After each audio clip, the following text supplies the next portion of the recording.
திகில், வதந்தி, ஜோசியம், நடிகர் விஜய் தப்புவாரா அப்படிங்கிறத பற்றி பார்க்கலாம். தமிழக வெற்றி கழகத்தின் மாநாடு குறித்து முக்கிய அரசியல் கட்சிகள் பரபரப்போடு எதிர்பார்த்துட்டு வராங்க.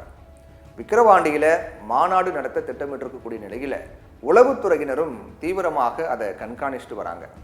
மாநாட்டிற்கு வருகிறவர்களின் எண்ணிக்கை, மாநாட்டுக்கு வந்திருப்பவர்களின் கருத்தோட்டம், அவங்க என்ன பேசிக் கொள்கிறார்கள், செலவழித்து ஆட்கள் அழைத்து வரப்பட்டார்களா, மாநாட்டில் ஆற்றப்படக்கூடிய உரைகளின் சாரம்சம் அப்படின்னு மட்டுமல்லாது அந்த மாநாட்டில் விஜய் முன்னிலையில் கட்சியில் இணைய போகிறவர்கள் குறித்தும் விலாவரியாக வேவு பார்த்துட்டு வராங்க. இந்நிலையில் மாநாட்டிற்கு முன்னதாகவே விஜயை பற்றி சில எதிர்மறை கருத்துக்களை உருவாக்கும் திட்டமிடப்பட்டு வருவதா சொல்லப்படுது. நடிகர் விஜய் முன்னணி நடிகராக சினிமாவில் நடித்து கொண்டிருக்கும் நிலையில கோடிகளில் கிடைக்கும் சம்பளத்தை விட்டு அரசியல் காலடி எடுத்து வைத்திருக்கிறார். அதே போல அவர் கட்சி தொடங்கிய போது பெரும் விமர்சனத்துக்கு உள்ளாகியிருக்கார். தன்னுடைய சொந்த பணத்தால் விஜய் பல மாணவர்களுக்கு உதவி செய்து கொண்டிருக்கிறார்.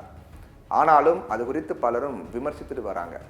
வசந்தகால பறவை, சூரியன், ஐ லவ் இந்தியா, கல்லூரி வாசல், திருமூர்த்தி, மாட்டு தாவணி போன்ற பல படங்களை இயக்கிய இயக்குனர் பவித்ரனும் இப்போ விமர்சனத்தை முன்வச்சிருக்காரு.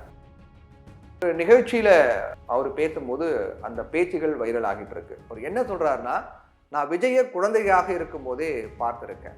நான் இயக்குனராக வருவதற்கு முன்பு இயக்குனர் எஸ்.கே. சந்திரசேகரனுடன் பணியாற்றி இருக்கேன். அப்போ விஜய் 7ஆம் வகுப்பு தான் படிச்சுட்டு இருந்தாரு. அந்த நேரத்துல நடிகை ராதிகாவிற்கு தம்பியாக இது எங்கள் நீதி படத்தில் விஜய் நடித்திருந்தார். அவரை கூப்பிடுறதுக்காக நாங்க ஸ்கூலுக்கு போவோம். ஷூட்டிங் வரமாட்டேன் அப்படின்னு ரொம்ப பிடிவாதம் பிடிப்பாரு விஜய். ஷூட்டிங் வரமாட்டேன் அப்படின்னு அடம் பிடிப்பாரு.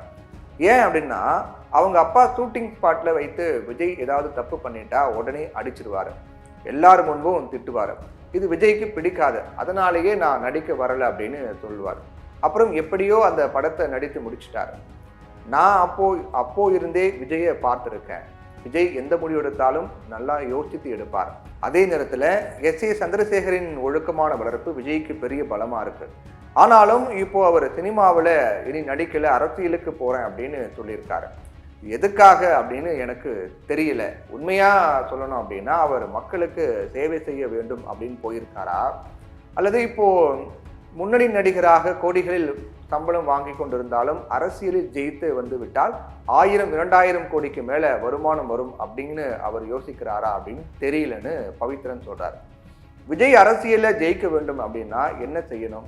அவரை இந்த உலகத்திற்கு அறிமுகப்படுத்திய ப்ரொடியூசர்களுக்கு ஏதாவது உதவி செய்யணும் அப்படின்லாம் பவித்ரன் பேசியிருக்காரு.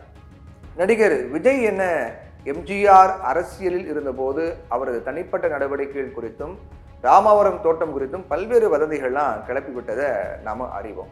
அதனால அரசியலுக்கு வந்து விட்டால் சாமபேத தான தண்டம் அப்படின்னு அனைத்து ஆயுதங்களையும் பிரயோகிப்பார்கள் அப்படின்னு நாம் அறிஞ்ச விஷயம்தான். இந்நிலையில எதையும் பெரிதாக பொருட்படுத்தாமல் நடிகர் விஜய் தனது அடுத்த இலக்கு மாநாடு அப்படிங்கிற நிலையில உறுதியாக இருந்து செயல்பட்டு வராரு.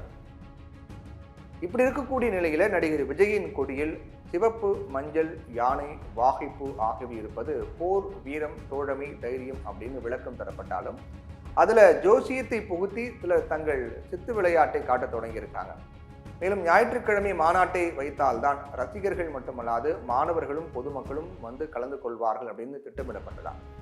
ஆனா திங்கட்கிழமை மாநாடு நடத்த அனுமதியை கோரியிருக்காங்க. இதற்கு ஜோசியம் தான் காரணம் அப்படின்னு சொல்லப்படுது.